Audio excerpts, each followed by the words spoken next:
I can't get enough. Back with another milk. Help! Help! Help me! Help!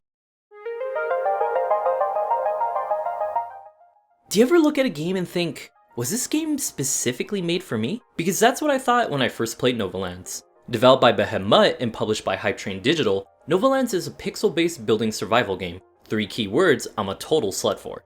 The game starts off with you crash landing on a planet, and from there you're free to explore and build at your own pace. Also, thank you to Hype Train for the review code to the game. So veterans of the genre already know the drill. Gather materials, build important utilities, and then explore the map. What Novalands is great at is their sense of progression. Normally in games like this, there comes a point where progression kind of stalls and you just kind of bumble around waiting for the next goal to come. Here, your time always feels productive and the game just throws tons of new things at you the further you get. Although it really helps that the game has a ton of variety when it comes to content. Are you someone who likes to focus on earning upgrades to improve your base? Well, the game has different ways to earn new tools and buildings. Do you like to go off exploring new areas and find materials? Well, the game has 12 locations, each giving you new stuff to work with, and they're all unique in their biome. If you want some combat that's more than just massacring local wildlife, some areas even have their own boss fights, but there are ways to settle things peacefully. Just when you think you figured out what the game has to offer, it throws even more cool stuff at you. When it comes to base building, the game gives you some great options to work with. Things do start out pretty slow, but the snowball effect in this game hits hard. Soon you'll be building drones that will do the work for you and giving you time to move on to other lands and start new operations there. Those drones are the MVPs of the game because they allow you to be as ambitious as you want with your bases without giving you the headaches of running them. You also have a skill tree in the game and you level up by building and collecting resources. Each new skill you can earn has a theme of making aspects you don't like about the game even easier. Want your drones to be even more cracked out than they already are? There's multiple skills to help with that. Want more resources on your land? There's a section for that. Do you just want things to go faster on the production end of things? They got that as well. The skill tree makes sure the grind of the game never feels bad and things always feel much easier as time goes on. I remember when I first got my review code, I said I'm only gonna sit down and record for 30 minutes on the first day because I got other stuff I really needed to do. So when I ended my first session, my total runtime clocked in at 3 hours. Yeah, the game is pretty damn addicting, man.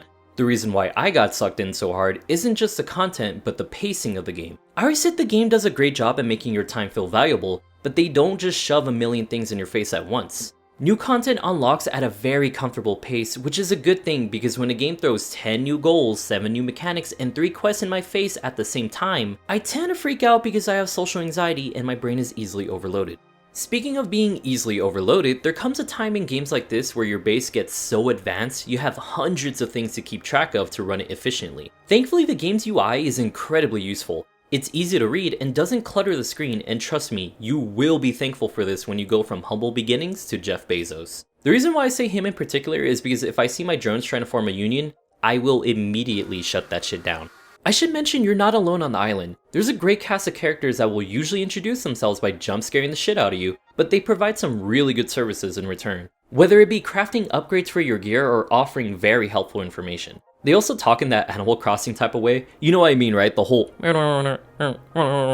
But there isn't a Tom Nook type of character which quells my urge to commit homicide quite a bit. This also fixes a nitpick I usually have with these type of games, which is sometimes they can feel lonely after a while, but I'm glad the genre is starting to include more and more characters instead of just leaving you stranded. Novalands came as a surprise to me as someone who's a fan of this type of game, and I could say it's a very pleasant surprise. If you want to lose yourself in a game where you can just focus on improving things around you, then Novalands should immediately be on your radar. The music, graphics, and overall vibe of the game give an incredibly warm and welcoming atmosphere, and the mechanics make hours feel like minutes with how much you could get done in a single session. By the time this video is out, Novalands will have been released on Steam and on console. And if this is any indication of the quality of games Behemoth is going to be putting out, then you best believe I'm a fan. I'm Chris from Genuine Chill. If you liked the video, you should like the video and subscribe for more reviews. I'm gonna go make sure my drones know the consequences of forming unions under my empire.